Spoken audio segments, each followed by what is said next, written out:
बाबा तुलसी से किसी ने पूछा कि संसार में आपको क्या दिखाई देता है। बाबा तुलसी ने बहुत सुंदर दिखाई दिया कहा था।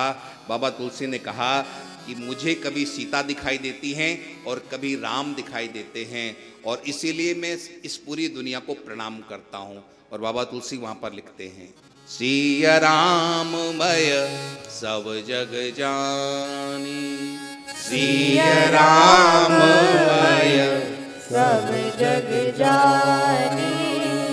करहु प्रणाम जोरे जोग पानी, करहु प्रणाम जोरी जोग पानी। सिया राममय सब जग जानी, सिया राममय सब जग जानी। गर्गाचार्य जी कहते हैं कि नंद बाबा या एतस्मिन् महाभागः प्रीति कुर्वन्ति ये मानवाः, इन कृष्ण से जो प्रेम करेगा वही महाभाग कहलाएगा। इनसे प्रेम करने वाला व्यक्ति ही महाभाग्यशाली कहलाएगा। रामचरितमानस में भरत जी कहते हैं, आह धन्य लक्ष्मण भर भागी, राम पदार बिंदु अनुरागी। भाग्यवान कौन है? लक्ष्मण भाग्यवान है। इस भागवत जी में गोपियों को भाग्यवान कहा है, अम्बरीश जी को भाग्यवान कहा गया, बहुत कम लोगों को भाग्यवान कहा गया है, और उन बहुत कम लोगों में गोपियां हैं, अम्बरीश जी हैं। दुनिया में सबसे बड़ा भाग्यवान कौन है? सबसे बड़ा भाग्यवान वो है जो परमात्मा से प्रेम करता है, वो भाग्यवान है। आप लोग सोचते हो कि दुनिया के वैभव हो जाना, दुनिया का सब कुछ हो जाना, ये भाग्यवान की निशानी है, लेकिन शास्त्र कहते हैं वो भाग्यवान की निशानी नहीं है। भाग्यवान की निशानी वो है जिसका प्रेम कृष्ण से होता है। और वास्तव में कृष्ण का नाता ही सच्चा नाता है, पक्का नाता है, बाकी तो सब बेकार।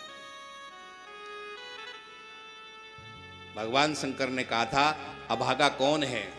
सुनो उमाते लोग अभागी, हरितज हो ये विषय अनुरागी। भाग्यवान आप तब हैं जब कृष्ण के चरणों में आपका प्रेम है, और अभागे आप तब हैं जब भगवान के चरणों में आपका प्रेम नहीं।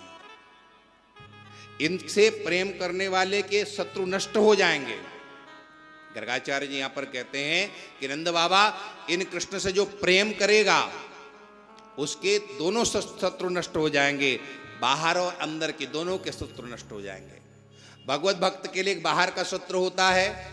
बाहर का शत्रु कौन है? जो हरि विमुख हैं। बाबा सूर ने लिखा था, तजोरे मन हरि विमुखन को संग। जो हरि से विमुख हों वो भगवत भक्त के लिए शत्रु हैं। ऐसे हरि विमुखों से भगवत भक्त कभी भी कोई मतलब नहीं रखते हैं, तो वो भी नहीं रहते हैं। और सबसे बड़े हमारे अंदर के शत्रु हैं, कामेशो क्रोधेशो रजोगुण समुद्भवः, ये हमारे अंदर के शत्रु हैं। ये शत्रु भी ऐसे व्यक्ति के समाप्त हो जाते हैं जिसका कृष्ण से प्रेम हो जाता है। श्री वृंदावन बिहारी लाल की जय।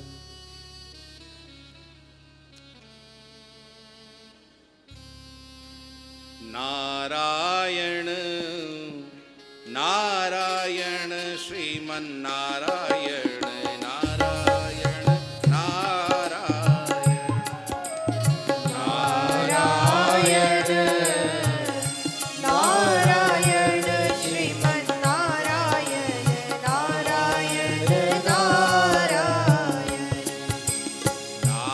नारायण नारायण श्रीमन्नारायण, नारायण नारायण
नारायण नारायण श्रीमन्नारायण नारायण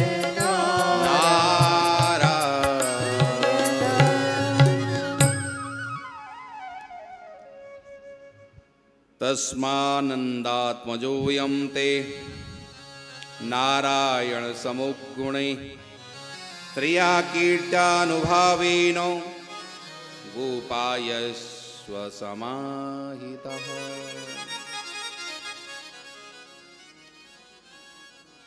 गर्गाचार्य जी कहते हैं, नंद बाबा तुम्हारा ये पुत्र नारायण है, नारायण के समान है, इसलिए इसको संभाल करके रखना।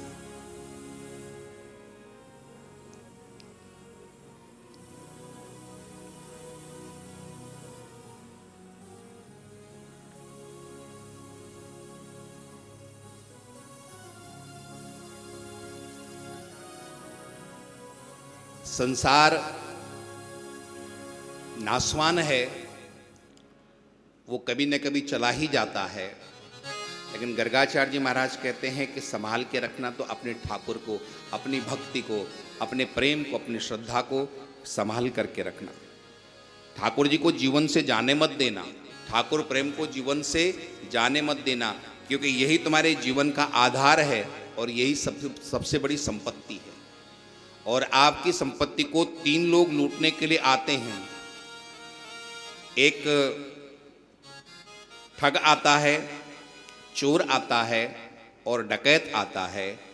इन तीनों से अपनी संपत्ति को तुम बचा करके रखना। आपके जीवन में जब भगवत आराधन प्रारंभ होता है तो एक चोर आता है, एक डकैत आता है और एक ठग आता है, जो कि आपकी भक्ति रूपी धन को चुरा करके, ठग करके, हरण करके आपसे ले जाता है। इसलिए यहाँ पर नंद बाबा सावधान करते हैं कि तुम्हारा सब कुछ चला जाए, जाने देना, लेकिन ये भक्ति रूपी धन मत जाने देना। तुम ठग क्या है? ठग काम ही वो ठग है जो कि आपके इस भक्ति रूपी धन को चुरा करके ले जाता है। चोर कौन है? क्रोध वो चोर है जो आपके इस भक्ति रूपी धन को चुरा करके ले जाता है। और डकैत कौन सा है? लोभ वो डकैत है जो आपके इस भक्ति रूपी धन को चुरा करके आपसे लेकर के चला जाता है। ये तीनों से जो सावधान रह जाता है उसी का भक्ति रूपी धन सुरक्षित रह पाता है। काम वो ठग है, पता ही नहीं चलता है कि हमारी भक्ति कब लेकर के चला गया। ठग किसको कहते हैं? ठग उसको कहते हैं जो मीठी मीठी बात करके आपका सब कुछ लेकर के चला जाए, वो ठग है। ये काम भी इसी तरह से है, हमको बहुत प्रिय लगता है लेकिन वो हमारा सब कुछ लेकर के चला जाता है। इसलिए इस काम से सावधान रहने की आवश्यकता है। दूसरा, एक चोर है, चुपचाप हमारा सब कुछ लेकर के चला जाता है। वह चोर कौन सा है? वह क्रोध है। हमें क्रोध से बचना चाहिए, क्योंकि क्रोध हमारे पूरे के पूरे सुकृत सेकंडों में हरण करके लेकर के चला जाता है। इसलिए उस क्रोध से भी हमको बहुत सावधान रहना चाहिए।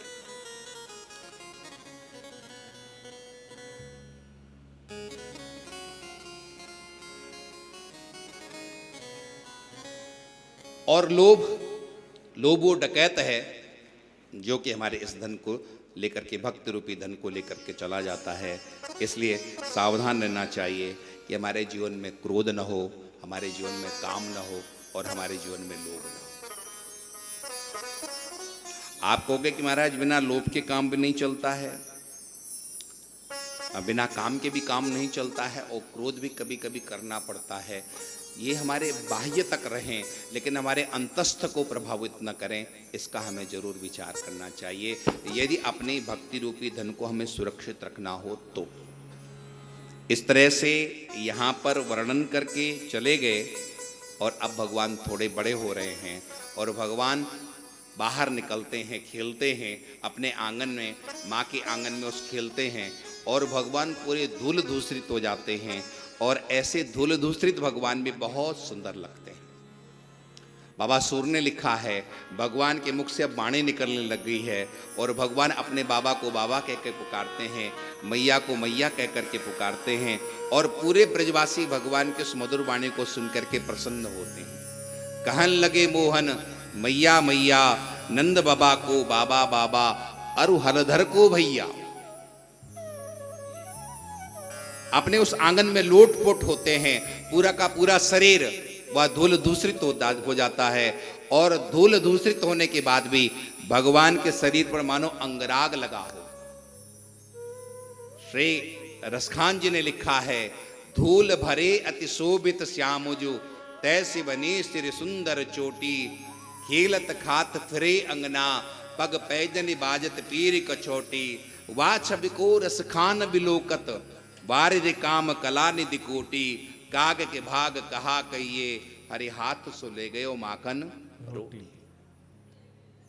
आप और हमारे शरीर पर थोड़ा सा भी धूल लग जाता है तो हम लोग गंदे हो जाते हैं, लेकिन वही धूल जब भगवान के शरीर पर लगती है तो भगवान का ऐसा लगता है कि अंगराग लगाया गया है भगवान के शरीर पर। ऐसा लगता है कि भगवान का किसी ने मेकअप किया हो। सुंदरे किम न सुंदरा, ऐसा सुंदर भगवान की दिव्य छवि है। और एक दिन भगवान दिल्ली से बाहर निकलने का प्रयास करते हैं, गिर पड़ते हैं और वहीं भगवान लटक जाते हैं दिल्ली पर, आधा शरीर बाहर आधा अंदर, और माँ को चिल्लाते हैं। लोमस ऋषि के साथ नारद जी जा रहे थे, उन्होंने कहा कर लो लटकंत ब्रह्म के दर्शन। जो परमात्मा बामन बन करके आते हैं और एक पैर से पूरी पृथ्वी को नाप लेते हैं, और वही भगवान आज अपनी देहरी को नहीं लांग पा रहे हैं। मैया को पुकारा, मैया दौड़ी दौड़ी आई है, भगवान को अंदर लेकर के गई है, झाड़ पोछ करके ठीक किया है, घर के कामों में लग गई।